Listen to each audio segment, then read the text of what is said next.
Dito pala sa project na to, marami pong nagtatanong kung magkano aabotin ang ganitong proyekto. Atin sa bintana, halos pantay sa header, 1.2 by 1.2. Ayan na siya. Ayan. Or change order. Mga change order mga boss, doon po papasok yung. So i-confirm ko lang po kung anong kulay yung gusto niyo dito sa mga kapalitan natin ng ibang kulay. Ito yung mga pinakita niyo sa aking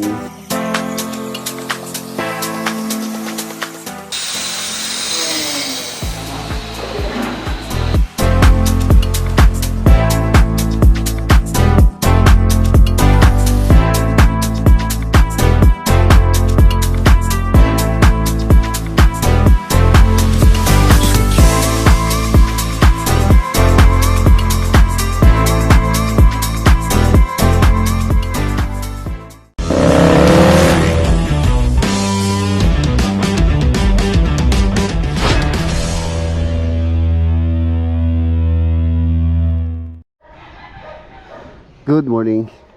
Another day, another build. Ayan, shoutout kay Boss Cesar Villaflor. Ayan, for today's video mga boss, nandito po tayo sa Riot Project. Dito po sa 3 unit commercial apartment with yung pangatlo, yung pangapat pala sa unit po ni owner. So, bali ngayong araw i-install na yung countertop itong kitchen ni owner. Ang ilalagay po namin dito is quartz stone. Ang napili nilang design is Calcutta Gold. Igay mo na. Silipan kayo. Silipin natin. Ay, bigat po ito. Calcutta Gold. Bali isang slab po, dalawang slab pala to. Pinaputol ko na ng 60 para hindi mahirap i-transport. Ayan. Dito ilalagay po yan lababo. Tapos yung sa vanity ay sosobra naman po yun. So yun na rin gagamitin namin. May box flush rito na alos nasa 1 foot. Ayan. Tapos bintana nga po yan. Owning yung kanyang bintana para hindi na siya sagabal. Kung owning po kasi ito, so pagka binuksan, siyempre itong dito kasi garahe yan. So maganda talaga dyan sa yun, owning sliding. So yun, dito sa project na ito mga boss, malapit na rin po natin matapos to. Halos sa pintor, marami pong ginagawa na lang dito, mga paintworks. Yan to, hindi pa po finish to. Dito sa mga unit, yung unit 1, yun yung halos matapos na. Tapos dito, hindi pa rin tapos to. Ito yung unit 1. Pinapalinis-linis ko na to. Linis na, grouting. Tapos yung mga cabinet dito, wala pa pala.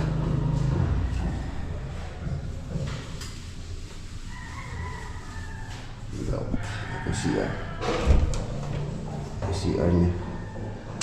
So wala pa kaming mga boss, wala pa po tayong water source. So ikakausapin ko si owner kung ano yung magiging water source namin dito, kung deep well or yung dito na wasa. May nakaabang naman po yung aming mga line na yun. Ayan na yung linya. Water line po yan. Tapos ito yung septic tank. Halos okay na. Ayan. So yung mag-i-install sila Jason, yung pong ating installer ng quartz stone or granite. On the way pa lang daw sila. So siguro babalik na lang tayo mamaya dahil meron pa akong bibilin sa bayan. Hindi po tayo aalis ngayon, dito lang tayo sa malapit. Saturday po lang ngayon, payday. Ito yung unit ni owner. So itong box plus ng kanilang kitchen, iba po ilalagay dito. Merong request si owner na box plus. Ang CR, ganda. Yan, black yung ano niya, yung mga fixtures. Tapos ito, pipinturahan muna ito bago ilagay. Pipinturahan muna yung cabinet. Doon sa labas yung cabinet bago ilagay. Tapos dito tayo sa taas muna bago tayo umalis. Bibili pa tayo ng ulam ng mga gumagawa rin sa farm. Ayan.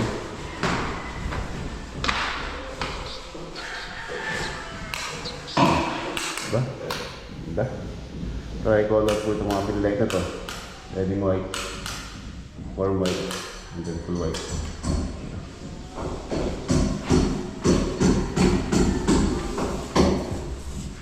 Ang ganda nito ano.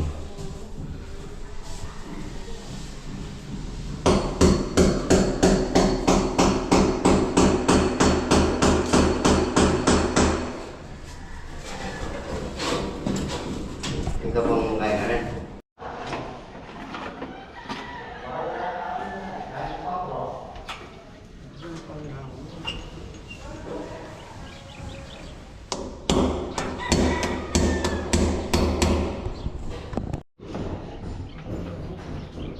Yung balcony.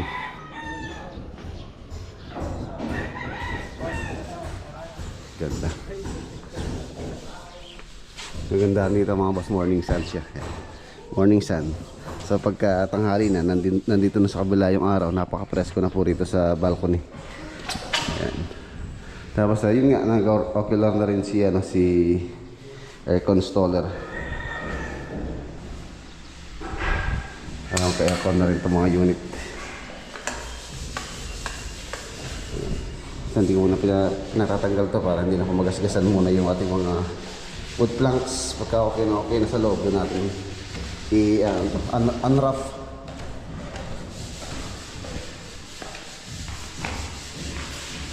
Siya arkitekto. Ano lagi? Boss, di ba yung magandang yung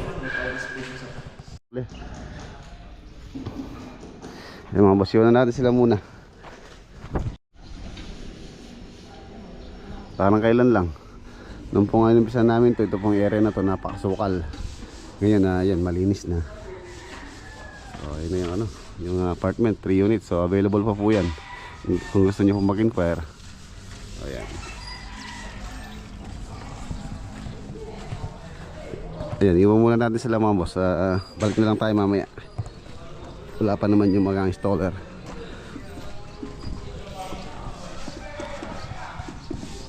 One eternity later. 2,000 years later. A few moments later.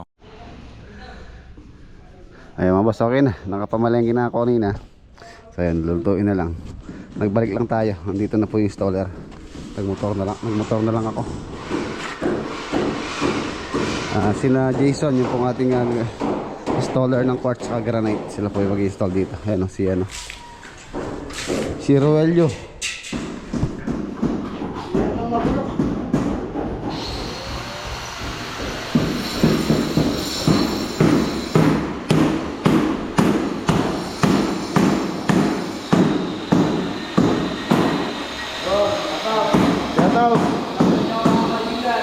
Shoutout ni Jason.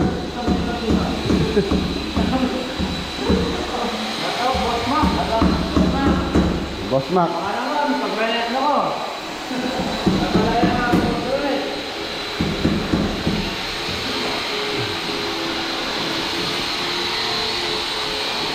Bakla.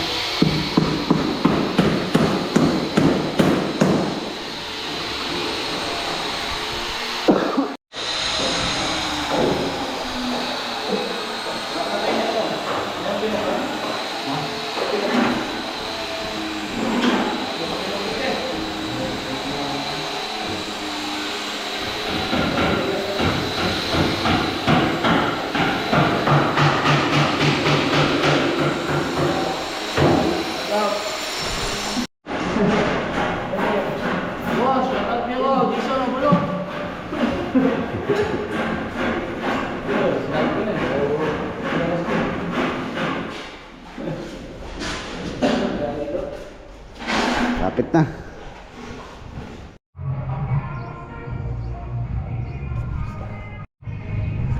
Ayan mga boss, nagsiuwian na po sila. Wala, natapos na rin yung pag-install ng countertop quartz. Ayan na siya. Ang ganda na oh. Saturday po ngayon, payday. Kaya maaga po silang umuwi. So, ayan na, malapit na. Malapit na matapos. So silipin natin yung yung countertop. Medyo maligabok pa po dahil nga yung kanina dito sila nagtabas ay yung likabok dumikit po sa sa ceiling. So palilinis na lang natin yan. Ayun na, ito na po yung kanyang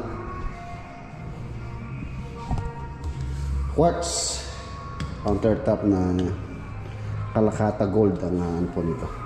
Ang kanyang kulay. Meron siyang gold.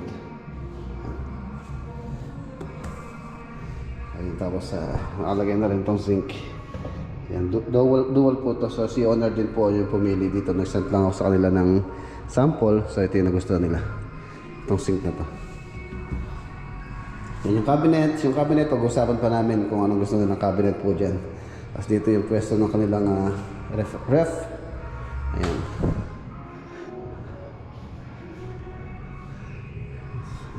Okay na. May ceiling. Linis na po. Unti-unti na po lumilinis. Baka next week ano na to, konti-konti na lang. Yun na lang mga pinapaad pa nila owner dito. Tapos dito sa kanilang bedroom, ayan, linis na. Yung po lang lock set dito mga boss, nagpapalagay yata si owner ng ng smart lock. Ganon din dun sa main door. So kaya po hindi ko pa nilalagyan ng lock set to or doorknob. Ayan. Tapos dito sa kanyang CR, ito CR. Black ang kanilang gusto sa mga lock set, black and white. Ito na po yung CR. Ayan yung na lang, lavatory. Tapos may ibang pong wire dito para sa face mirror kung sakaling maglagay sila ng face mirror dito na may ilaw. So meron tayong power source. Okay na. Maluwang po ito siya nila. Ganda. Ganda. Meron siyang niche.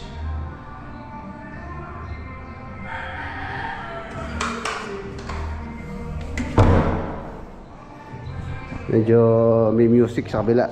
Ito po sa kabila mga boss, ano po yan? Aslagan, Bale Aslagan. Ano po yan? Resort. Hindi ko alam kung di tayo makaka-copyright nito. Ditong decosto, lalagyan pa ng ng sealer or emulsion para tumingkad po yung kulay.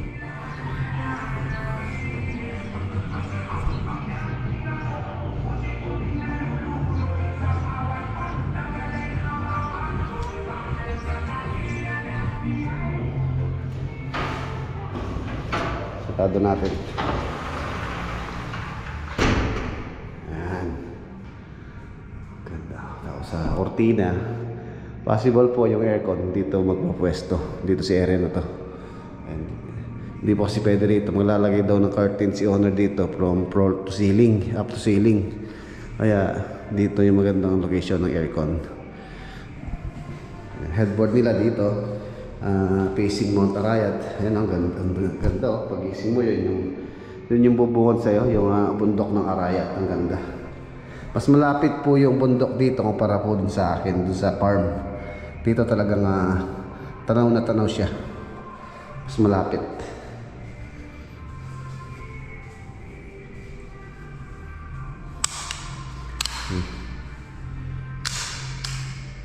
Ganda. Tapos dito sa gitna, meron pang ilaw yan, chandelier. So sila na daw yung bibili po dyan. Pag-uwi nila. Yung daanan, pagka okay na, doon natin iyan to. Adraft. Tapos yung CR dito, pinakita ko na rin kanina to. Ayan, halos tapos na rin po yan. Linis-linis na ng grout. And then yung pintura. Iba final. Ito yung vanity, dalawa. Sa dalawa. Ganon din, quartz din po yung kanyang pinaka top. Yung quartz stone. Ganda nito. Wow, lapit na.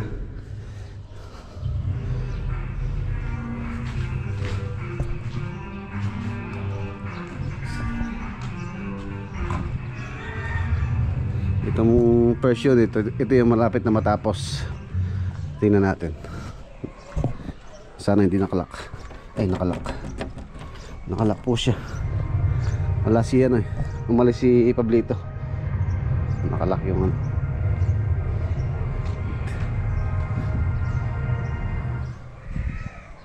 Palipad muna tayo ng drone.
Ayan, ayan na po siya mga boss.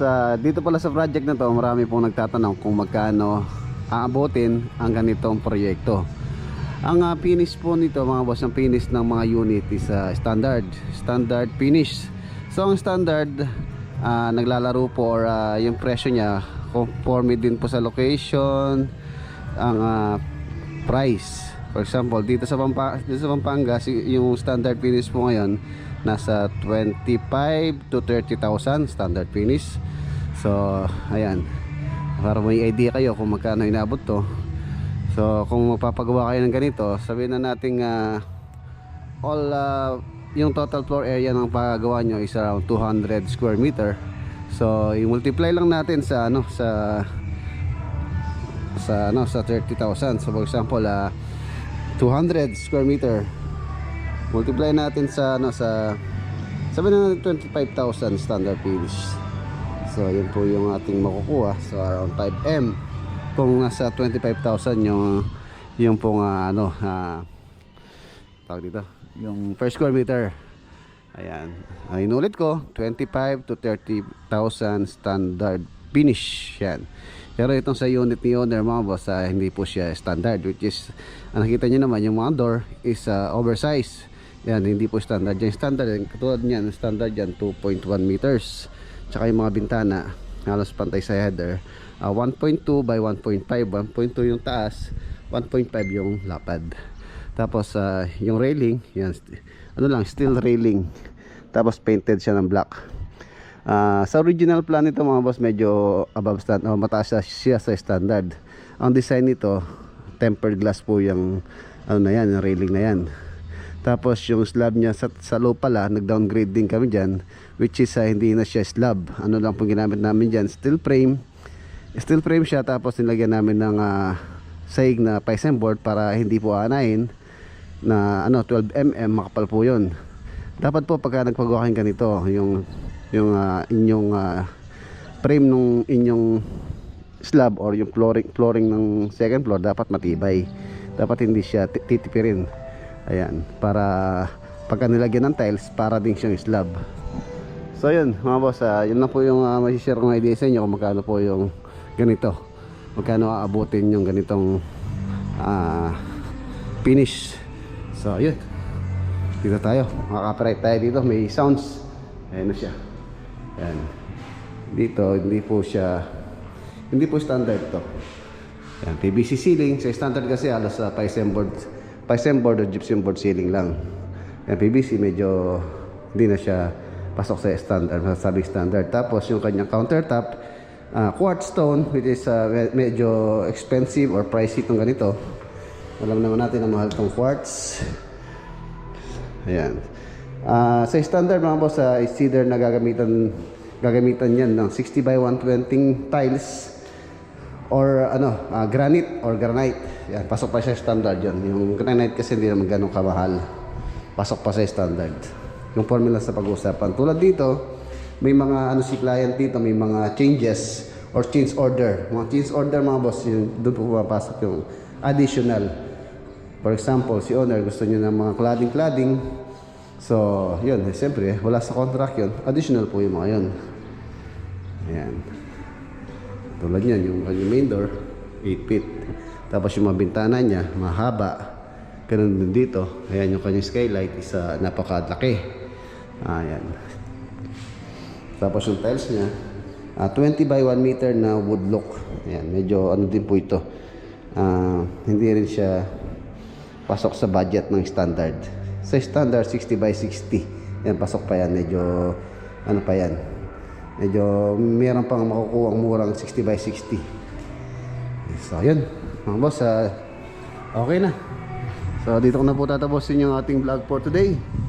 Maraming salamat po sa inyong walang sawang support dito sa ating channel. Kita-kita tayo bukas sa next upload. Yan, shoutout kay Chef tsaka kay Ma'am Emily. Ito na po yung inyong 3-unit apartment and then yung inyong vacation house. Ayan. Ganda. Lalo na pagka medyo madilim na.